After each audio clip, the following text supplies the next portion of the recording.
अस्सलाम वालेकुम। Daily jobs update में हम दोबारा हाज़िर हैं। स्क्रीन पे आपने देखे दो पोजीशंस।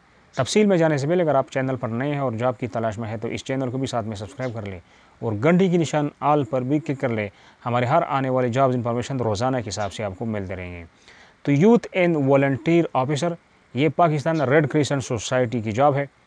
अप्लाई करने के लिए डायरेक्ट टेलीफोन नंबर है और आप इस टाइम पे नंबर मिलाए बात करें, नोट कर ले 021-35-30-6227।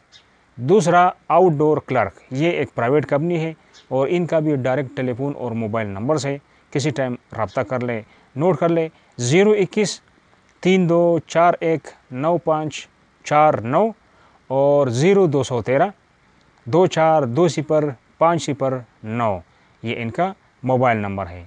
तो ये थी हमारी आज की अपडेट। नेक्स्ट अपडेट के लिए खुदा हाफिज़।